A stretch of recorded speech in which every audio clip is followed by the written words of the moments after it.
Muy buenos días, hoy estamos con Edmundo Val, portavoz de Ciudadanos. ¿Qué tal estás, Edmundo? ¿Qué tal? ¿Cómo estás? Encantado de estar aquí contigo.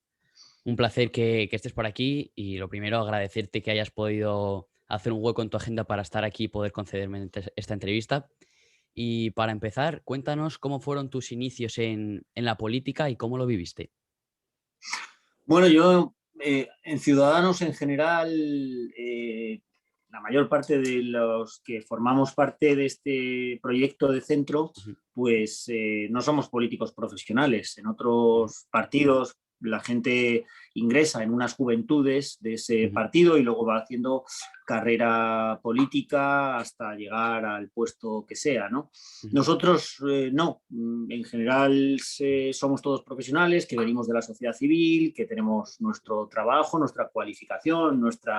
nuestros estudios y que por una cosa o por la otra, pues al final, bien por nuestra propia iniciativa o bien, como es mi caso, por el azar de los acontecimientos, ¿no? Por el cúmulo de casualidades que se Sí, dieron en mi caso, pues termina abriéndose esta vía y tomando la decisión un poco que yo creo que está en la mente de todos los que formamos parte de este proyecto, ujú, pues de devolverle a la sociedad aquello que la sociedad nos ha dado, ¿no? Porque para algunos de nosotros, pues, hombre, es un paso bonito, sí, esta profesión o esta dedicación es muy chula, representas a la gente, es un honor, ujú, pero claro, tiene también pues, una dosis de esfuerzo, en el caso de algunos, incluso una pérdida de rendimientos económicos ujú, de tu trabajo, estás muy expuesto mediáticamente, tu vida sí, privada desaparece, etcétera, ¿no? A mí, como sabes, me cesaron como consecuencia ujú, de que me negué a firmar un escrito que decía mentiras a la gente y que únicamente pretendía beneficiar al gobierno de España. Y yo creo que a mí no me pagan para eso, me pagan para ujú, ser leal a los españoles, además de, por supuesto, asesorar al gobierno con lealtad y neutralidad política, ujú, etcétera, etcétera, para que el gobierno se pueda hacer las cosas que quiera hacer siempre que se encuentren dentro de la legalidad, como es evidente, ¿no? ujú, Y después de ese cese llegó el castigo, me castigaron a otro puesto de trabajo que en principio yo no quería porque ya lo había desempeñado cuando era más joven ujú, y Albert Rivera se fijó en mí y la verdad es que no dudé ni medio segundo, ¿no? Enseguida le ujú, dije que sí y me vine a este barco.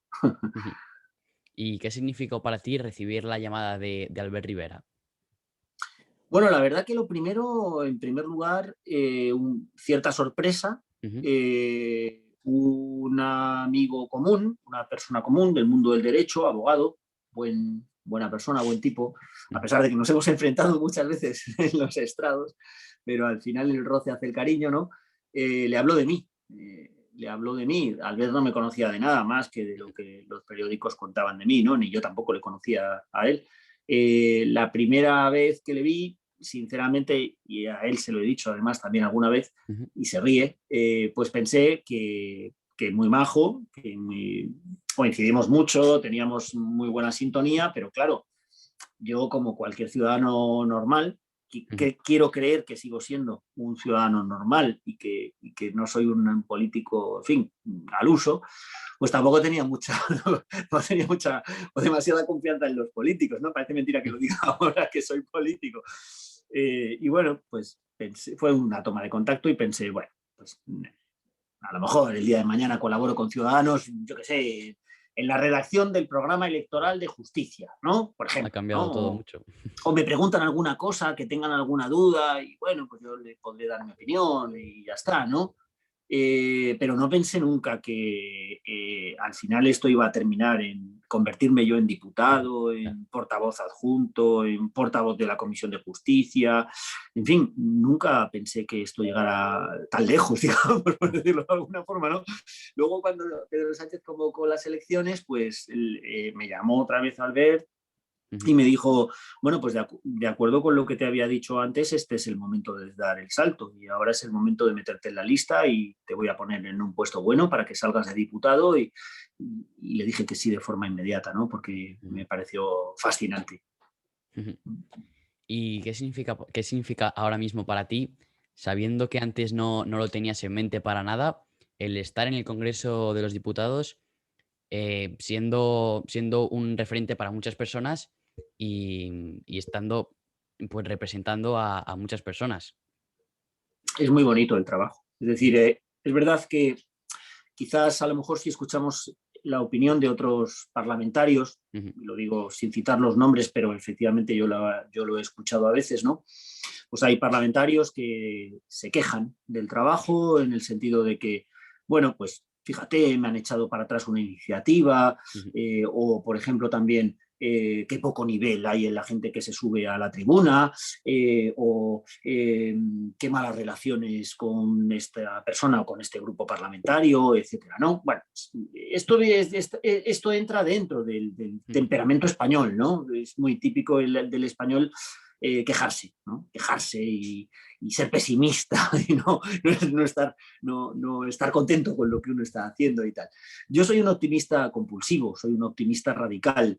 Yo creo que el optimismo es además la esencia de un carácter progresista, de un carácter no conceptuado desde el punto de vista político, ese término progresista, sino desde el punto de vista de que pensar que mañana va a ser un día mejor que hoy y que tú con tu esfuerzo vas a poder cambiar las cosas para hacer de tu entorno cercano, familiar y de amistad, y si eres diputado incluso de ujú, tu propio país, un lugar mejor donde vivir. Y yo eso lo llevo dentro grabado a fuego. O sea, es algo que si lo dejara de pensar tendría que abandonar la política, porque no tendría entonces ningún sentido realizar este trabajo si no pienso así, ¿no? ujú, En ese sentido, y dentro de este carácter que tengo,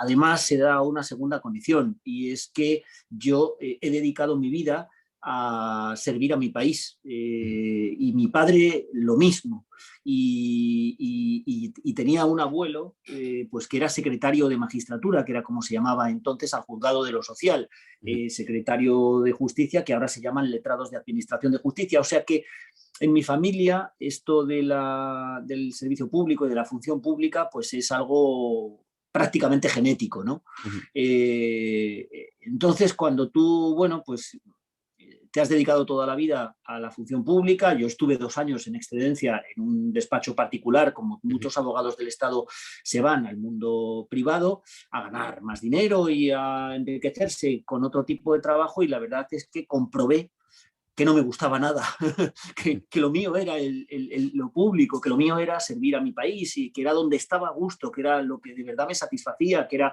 lo que me llenaba por dentro, que era lo que hacía que todas las noches cuando llegaba a casa cansado y después de mucho trabajar ujú, me encontrara satisfecho del trabajo que había hecho ese día, ¿no? Que yo creo que es lo más importante que una persona debe decidir a la hora de elegir su trabajo, si ujú, puede elegir, que hay mucha gente que lamentablemente no puede, ¿no?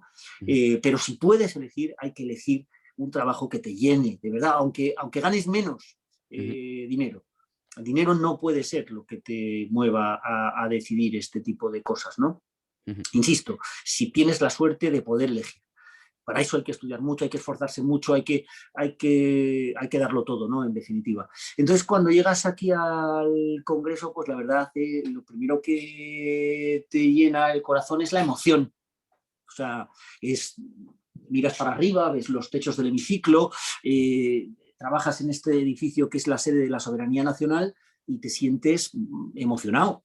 Claro, es que solo hay 350 diputados y ujú, tú eres uno de ellos, ¿no? Y dices, jolín, qué suerte tengo ujú, de tener este trabajo, ¿no?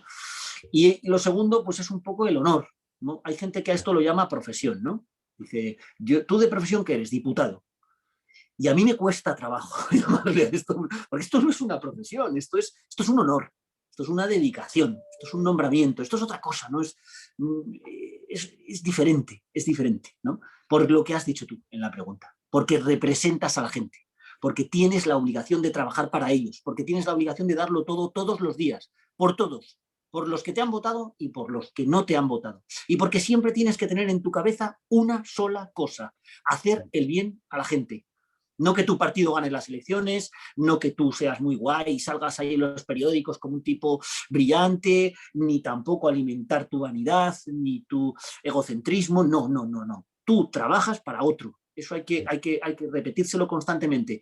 Y por lo tanto, todo tu esfuerzo tiene que estar volcado en eso, en conseguir cosas buenas para los demás. Ujú.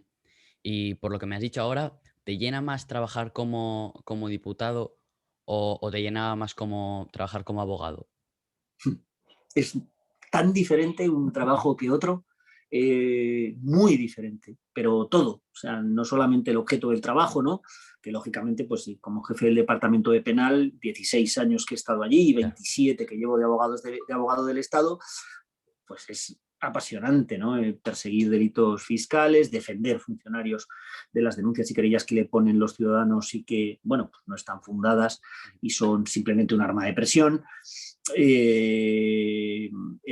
Pues es un trabajo muy bonito, ¿no? Y con los casos que encima yo he llevado como jefe del departamento, absolutamente mediáticos, ¿no? Pues claro, para un funcionario, una persona, en fin, que no tiene ninguna relevancia Ujú. mediática, que no conoce a nadie y que se ha pasado la vida estudiando la carrera de Derecho, la oposición, el boletín oficial del Estado, las nuevas normas que salen y todo el día trabajando y sin vacaciones y trabajando todas las tardes y todos los fines de semana y tal, y de repente pues encontrarte delante de Cristiano Ronaldo, no, y interrogarle y hacérselo pasar un poquito mal, Ujú. o interrogar a Luis Bárcenas o a Paco Correa o al presidente del gobierno, Mariano Rajoy, en el Gürtel, o perseguir a los Puyol y a toda su familia en el juzgado central de instrucción número 5, o poner todo el esfuerzo del mundo en que todos los contribuyentes españoles que tenían dinero Ujú. en Suiza y que aparecieron en la lista Falciani, todos ellos o bien pasen por caja o bien se enfrenten a un juicio donde enfrente van a tener a un abogado que les va a ser muy contundente, que finalmente además ganamos, gané yo los que yo llevaba y dirigí por toda España, todos los Ujú. que la abogacía del Estado llevaba, y los ganamos prácticamente todos, ¿no? Pues hombre, es un trabajo pues apasionante, maravilloso. Lo he hecho mucho de menos. Ujú. Pero este es otro trabajo, ¿no? Este es un trabajo dinámico, este es un trabajo en el que además te permite mezclar lo técnico-jurídico con lo político, que te enriquece mucho porque estás todo el día haciendo discursos, porque estás Ujú. en entrevistas, porque además te toca el corazón, ¿no? Porque haces cosas que son muy bonitas, en las que luego tú le dices, o sea, yo cuando hago cosas, yo hay cosas que hago en este trabajo que pienso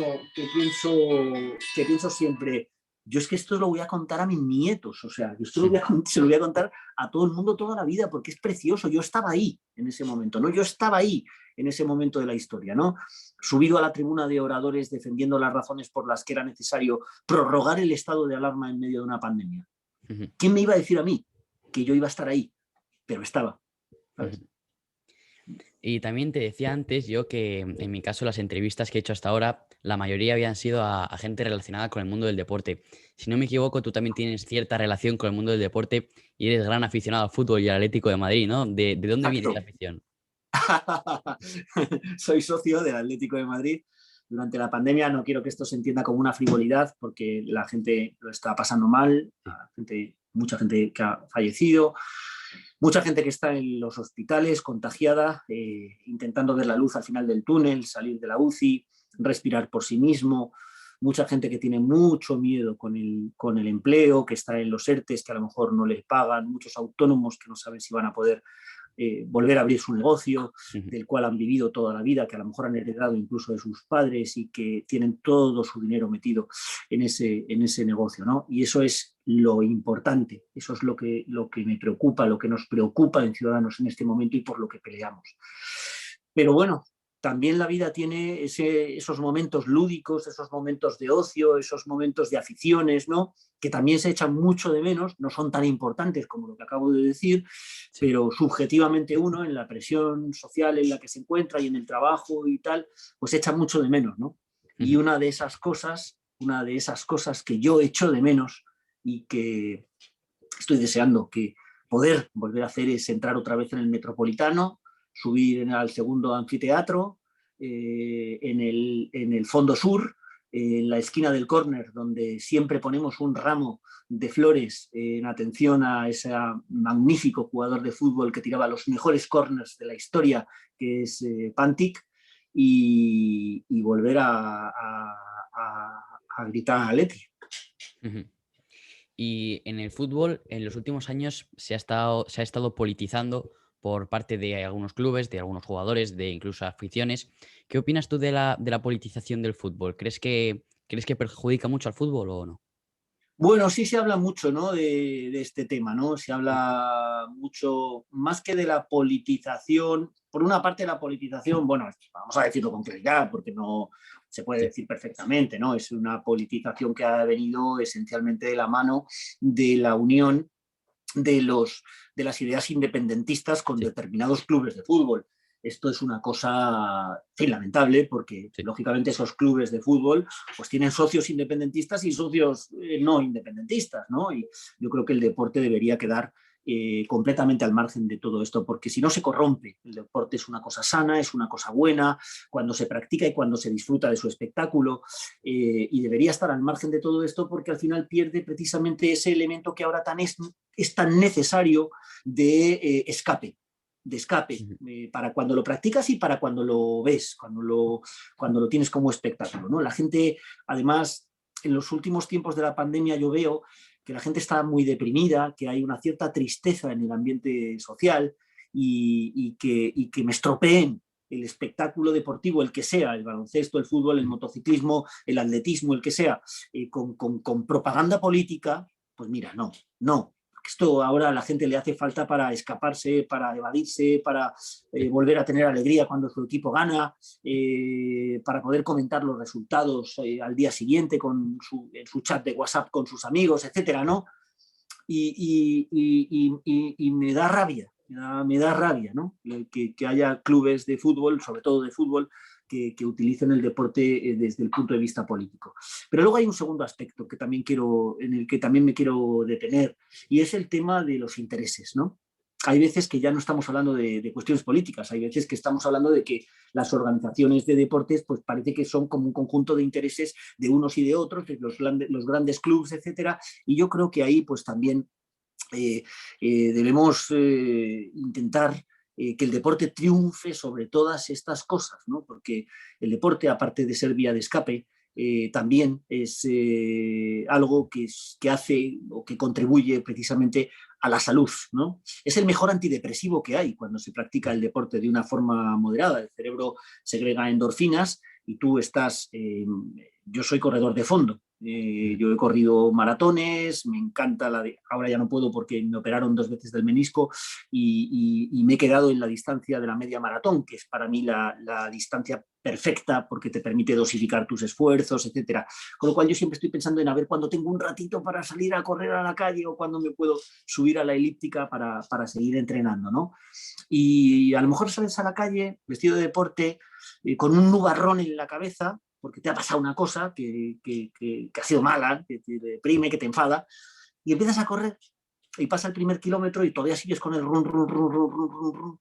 Y pasa el segundo kilómetro y pasa el tercer kilómetro y pasa el cuarto kilómetro y de repente en la cara se te pone una sonrisa enorme, no como aquella que veíamos a Indurain Sí. cuando estaba subido en la bici, ¿no? Y tú dices, no era tan grave lo que me estaba pasando.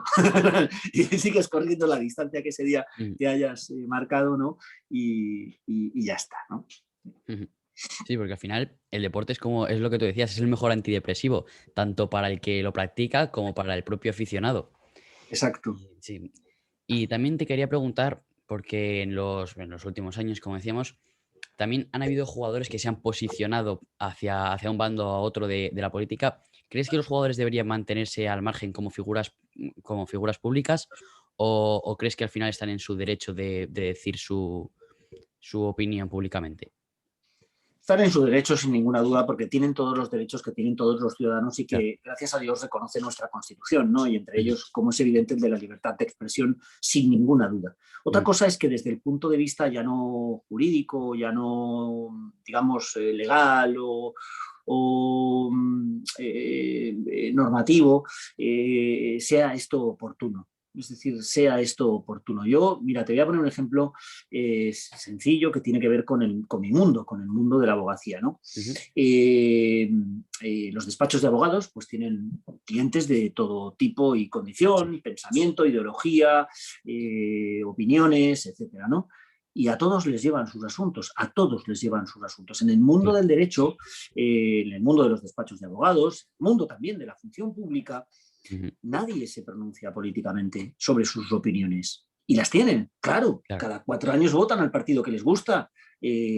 Unos serán de un signo, otros serán de otros, unos votarán a unos partidos y otros votarán a otros partidos. Y sin embargo, en el mundo del derecho, exceptúo a determinados despachos que precisamente hacen como de la ideología un reclamo comercial, es decir, que solo tienen clientes de determinado sesgo político, pues claro, entonces tienen que estar todo el rato sacando pecho de que ellos son los que mejor defienden, ¿no?, esas ideas. Pero salvo esas pequeñitas excepciones de despachos, el resto de los despachos se muestran al público siempre de una forma neutral, como es lógico. Entonces, cuando tú te estás dirigiendo al público en general, vamos a poner, por ejemplo, que evidentemente no vamos a citar nombres, pero todos vamos a tener en la cabeza el nombre. Cuando tú eres jugador de la selección de fútbol española, de España, y te estás dirigiendo y tratas de dar gusto, digamos, a toda la nación española jugando bien y ganando un encuentro, y ganando el Mundial de España y ganando la Eurocopa, hombre, ten respeto, ¿no?, por la gente a la que estás tratando de agradar. No les digas que tú no quieres ser español, porque si no, ¿qué haces jugando en la selección española? Claro, esas son cosas que, bueno, que uno puede juzgar más desde el punto de vista, yo creo, ético o moral, que desde el punto de vista de la existencia indudable y totalmente indudable de los derechos fundamentales en todos y cada uno de los ciudadanos de este país. Sí. ¿Y qué diferencia crees que hay qué diferencia crees que hay entre la rivalidad deportiva y la rivalidad política? Bueno, a veces la rivalidad política, también a veces la deportiva, pero en general, solamente hablando no de casos concretos, sino con carácter general, quizás sea más noble, con carácter general y salvo casos puntuales, la rivalidad deportiva. ¿Por qué lo digo? No lo digo por el hecho de que no haya nobleza en la política, no. Lo digo porque la política en los últimos años se convierte en un nido de crispación, de polarización, de bandos, de guerra civilismo, de trincheras, de acusaciones infundadas de unos bandos a los otros, de señalamiento de los dedos así, ¿no? La culpa es tuya, no, la culpa es tuya, no, la culpa es tuya. Es decir, de posiciones, de posturas, de rivalidades que no llevan luego a un resultado constructivo, a un resultado bueno, a un resultado útil para los españoles. Es un poco lo que Ciudadanos trata de romper, con un tono moderado, con una idea de concordia, con una idea de unión, con una idea de utilidad. Dejemos de lado ya los bandos, dejemos de lado ya de acusarnos los unos a los otros. Y de esa manera, la frase que a mí me gusta decir a veces en la tribuna, y la repito muchas veces, es: señores del Congreso, 350 diputados, señores del Gobierno, no somos enemigos, solo pensamos diferentes. Solo pensamos diferente, pero no somos enemigos. Deberíamos poder cooperar todos, colaborar todos en una causa común para estar unidos, para producir cosas buenas, cosas que este país necesita. Y sin embargo, parece que nos comportamos como energúmenos los unos con los otros, insultándonos, faltándonos al respeto, haciéndonos jugarretas, ¿no? Por eso de ahí un poco que a veces la adversidad política se convierte en algo muy poco edificante, y que al ciudadano medio, al ciudadano español, al ciudadano interesado en la política, pues al final le produce desconfianza hacia los políticos, lo cual es pernicioso. Y hablando de rivalidad futbolística, si no me equivoco, he visto por ahí que tu hija es madridista. ¿Cómo vivís esa rivalidad en casa? Somos 4 de familia, ¿vale? Somos mi mujer y yo y mis 2 hijos. Mis hijos el mayor tiene 21 años y mi hija tiene 19 años. Pero bueno, mi hijo, el mayor, es un tipo muy culto, estudia filología, se pasa el día leyendo, es un hombre tranquilo, pensador y reflexivo. Pues el fútbol le gusta, pero tampoco como si fuera una pasión, ¿no? Claro. Pero mi hija, que tiene 19 años y que estudia Derecho y que es una fotocopia mía, prácticamente, se parece muchísimo a mí, pues es una mujer valiente, decidida, muy enérgica, tiene mucho carácter y además tiene otra cosa, y es que es futbolista. Ella es futbolista. Es decir, desde que era muy pequeña me pedía balones, jugaba en el colegio con los chicos, cuando había ya que separar por sexos se apuntó a un equipo de fútbol del ayuntamiento, ahora trata en la facultad de montar otro equipo de fútbol, ¿sabes? O sea, no es que el fútbol sea una cosa así como poco importante, ¿no? Es una cosa muy importante para ella, ¿no? Igual que para mí. Y entonces, claro, imagínate la pasión de un derbi Atlético de Madrid y Real Madrid. Al principio, cuando era pequeña, en fin, tuve que regañarla y decirle, mira, a ver, o sea, que soy tu padre, no me insultes. Y como me sigas así, te apago la tele. Y de hecho, alguna vez le apagué la tele y entonces se ponía a llorar. Entonces ya poco a poco ahora ya conseguimos ver los derbis juntos con cordialidad, bueno, en fin, encendiéndonos cuando hemos visto un penalti que el árbitro no ha visto, en ese plan, ¿no? Pero ya con respeto y con educación. A mi mujer tampoco es que el fútbol le guste mucho, pero también es del Real Madrid, porque su familia, mi suegro, es del Real Madrid. Y bueno, el espectáculo es ver un partido con mi hija y con mi suegro, porque mi suegro es de Madrid, pero vikingo, pero vamos, hasta la médula. ¿Y te gustaría ver al Atleti ganando una Champions pronto y viéndola con tu familia? No me voy a morir, no me voy a morir sin ver cómo el capitán del Atlético de Madrid levanta la orejona. Estoy absolutamente seguro. Tengo esa fe. Hablábamos antes de tu optimismo, pues aquí también se demuestra. Sí, después del 0-1 del Sí. Chelsea el otro día. Sí. Y también, ¿qué opinas ahora de este magnífico gesto que ha tenido el Atlético de Madrid cediendo sus instalaciones del Wanda para la vacunación? Siempre hemos sido un poco así, ¿no? En Sí. el Atleti. No, en fin, tenemos una afición maravillosa, somos una afición maravillosa. Lo único que nos preocupa es que nuestro equipo juegue bien, no estrictamente que gane el partido. Salimos contentos del campo cuando nuestro equipo ha perdido, pero ha jugado bien, ha sudado la camiseta, ha defendido los colores. Y en ese sentido yo creo que el club siempre lo ha hecho bien. El club siempre ha fomentado ese espíritu solidario, ese espíritu colectivo, ese espíritu de ser un club que se dedica a la gente, ¿no? Lo demuestra otra vez ahora, aquí, cediendo el campo precisamente para la vacunación. Vamos a vacunar también a los del Real Madrid, o sea, y a los del Rayo, que quede la cosa clara, y a los del Getafe también si quieren venir. En ese sentido es una broma, pero bueno, yo creo que este club siempre ha sido pues, un club muy poco endogámico, muy poco cerrado en la directiva y muy dedicado a la gente, ¿no? Me enorgullece mucho ser del Atlético de Madrid. Durante toda la entrevista nos has dicho pues, que también te gusta salir a correr, que has corrido maratones, has sido abogado, ahora eres político, también te gusta mucho el fútbol. ¿Cómo haces para tener tiempo para hacer y ver todas esas cosas? Da tiempo para todo cuando te organizas, ¿no?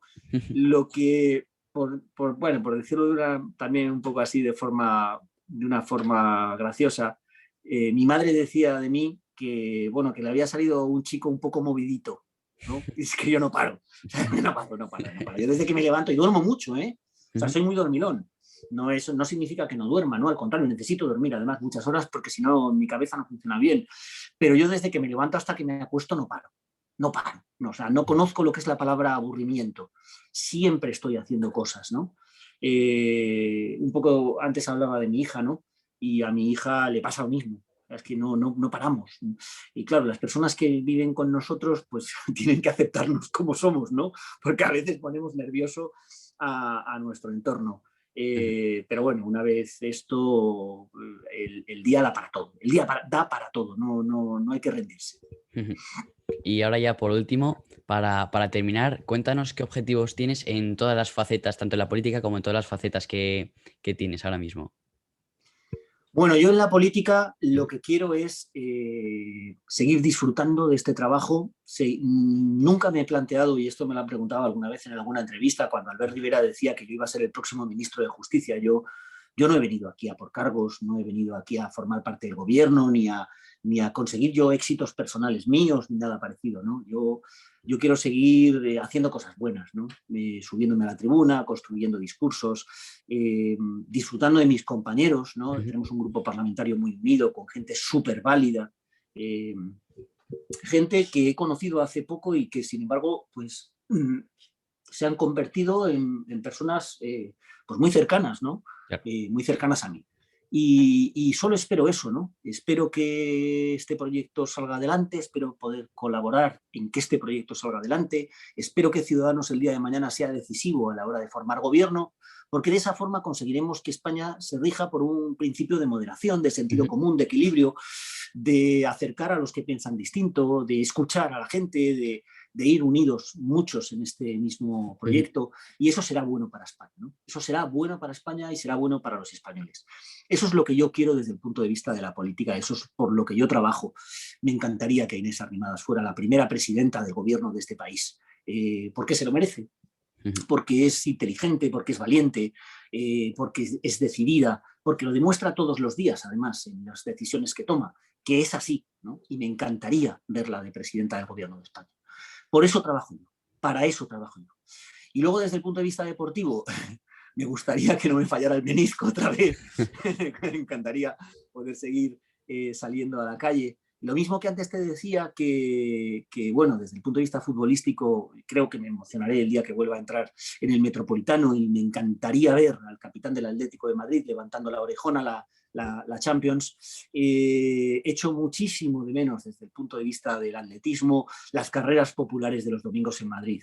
Esas carreras de 10 kilómetros en las que se hacen fácilmente con las personas que corremos mucha distancia como yo, que no sirven para competir más allá de un pique concreto que puedas tener con un amigo tuyo, a ver si le ganas, ¿no? Y tal, que sirven para que la gente se una, que sirven para crear hermandad, que sirven para salir a la calle y disfrutar de un día soleado en Madrid, por mucho frío que haga, y poder correrte tus 10 kilómetros fácilmente, viendo Madrid, disfrutando de la ciudad, con la gente animándote, ¿no? Y tal. Que a veces también pues es, en lugar de 10 kilómetros, media maratón, aunque hay pocas, hay menos, ¿no? La de Getafe, por ejemplo, pues es una pasada, que la he corrido, la de Madrid también la he corrido, la de Formentera, que es increíble la media maratón de Formentera, pero poder otra vez volver a salir a la calle, juntarte con tu gente. En Ciudadanos tenemos un club de corredores, ¿no? que yo echo de menos también. Eso va a ser espectacular, eso va a ser emocionante, ¿no? Y después, pues, después de terminar la carrera, pues evidentemente tomarte unas cervezas, claro, con la gente con la que has corrido, ¿no? Que eso es un poco la excusa del día de correr también, ¿no? Claro. El luego tomar cerveza, que es un buen reconstituyente con las sales y los líquidos que has perdido en la carrera, y bueno, pues hablar con la gente. Pero desde el punto de vista deportivo del atletismo, yo ya no quiero batir mis récords, ni hacer la media maratón en menos tiempo, ni correr los 10 kilómetros en menos tiempo, ni nada. Ya es Ya cuestión de tengo disfrutar. 53 años, este año voy a cumplir 54, ya no corro mirando el reloj, ya no corro intentando hacer el kilómetro más rápido, ni nada parecido, ahora corro solamente para disfrutar, Claro. y para ver el entorno y para estar con amigos y en ese plan. Pues yo ya no tengo más preguntas. Hasta aquí la entrevista. Muchísimas gracias de Qué corazón bien, por estar aquí. me lo he pasado muy bien, muchas gracias a ti y desde luego a tu disposición cuando quieras. Muchas gracias. Muchas gracias.